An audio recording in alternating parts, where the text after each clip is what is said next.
Komanditii. Egaa komaandi postii sodaannee raayinu. Tokko taanee akka goonere. Duuba rifuu dhaabbanne. Injifannoodhaan firiisinee ho'iire. Egaa kana booda Oromoon tokko ta'eera. Oromoon waliif gameera. Aadaaf safuusaa waliif himuun wal dhaggeeffachuun tokko ta'eera. Kana booda manni Oromoo galmi Oromoo eessere gaachisa odaa jala. Galmi odaa jala. Joollee dhufee karra jala bana. Odaa jala. Galmi odaa jala. Galma odaa jala. Abaa okoo dhufee karra jala bana. Odaa jala. Galma odaa jala. Galma odaa jala. Joollee waboo dhufee karra jala bana. Odaa jala. Galma odaa jala. Odaa jala. Galma odaa jala. Joollee waboo dhufee karra jala bana.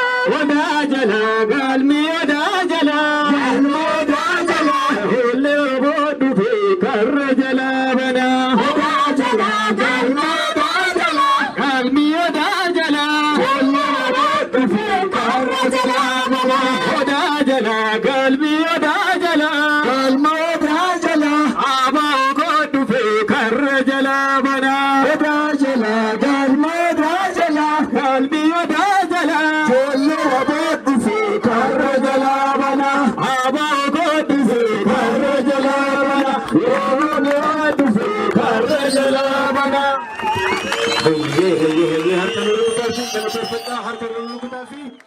Qophii akkaan miidhagaa kanarraa qooda kan fudhatan obbo Tashoomee Bongaasees akkas jechuudhaan yaada isaanii ibsatan.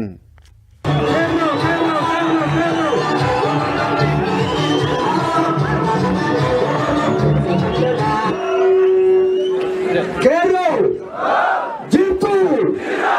jirtuu amma guyyaa har'aa ajjeechaa hidhaa dararama biyyaa ari'atamu keessa dabarree inni kan Gilintootti, inni kan Qaallittiitti, inni kan Xollaayitti fakkeenyaaf ani Xollaayitti dararaa guddaa argine har'a ija kanaan wal dura dhaabachuu irra dabarree adda bilisummaa Oromoo goota gaachana Oromoo diina hudduu isheetti hafuufee keessa darbee dhufe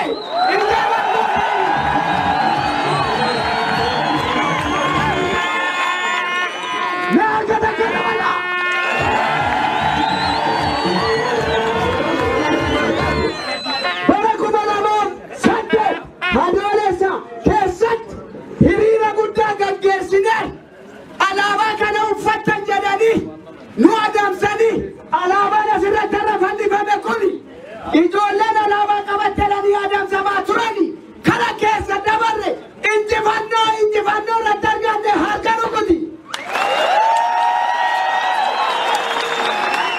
Kan biraa mootummaa Itoophiyaa keessatti achi dhuftuu seenaa Itoophiyaa Aፄ Yohaannis Tewoodiroos Minilik Ras Haile Sillaasee Oromootti duulu malee qabeenya Oromoo saamu malee Oromoo ajjeesu malee Oromoo ijaaruuf Oromoon akka mul'atu gochaa hin turre har'a immoo jaarraa kana keessatti qarriffaa wayyaaneen diigne boolla isheen diigne har'a kana dhageenyeerra lammataan inni nutti taphatu bakka kana dhageenye.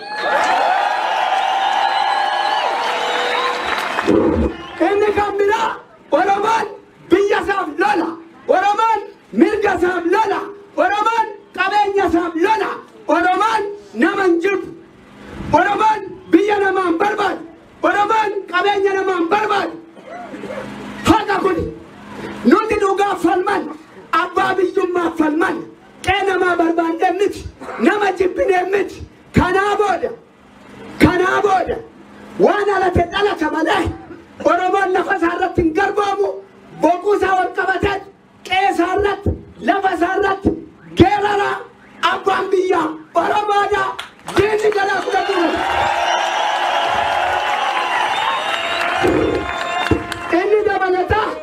Inni dabalataa Oromoon waliif diina miti. waliif kafana.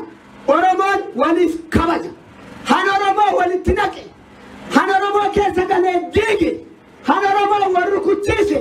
Diina warra qeen qabne, warra karaa deemtu, warra safuun qabne, warra biyya qabne.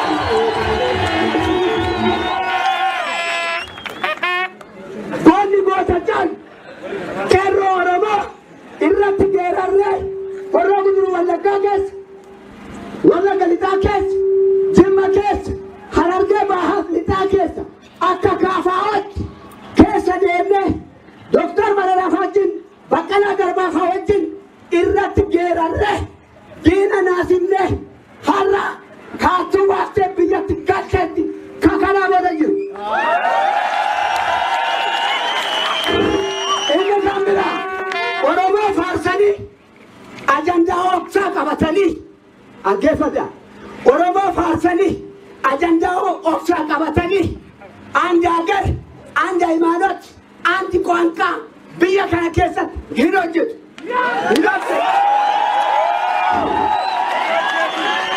Oromoon biyya isaa irratti kabajamee aadaa isaa qabatee, afaan isaa qabatee, eenyummaa isaa qabatee, qabeenya isaa to'ateetu ittiin bula malee kajeeltuu, kadhattuu, joortuu miti.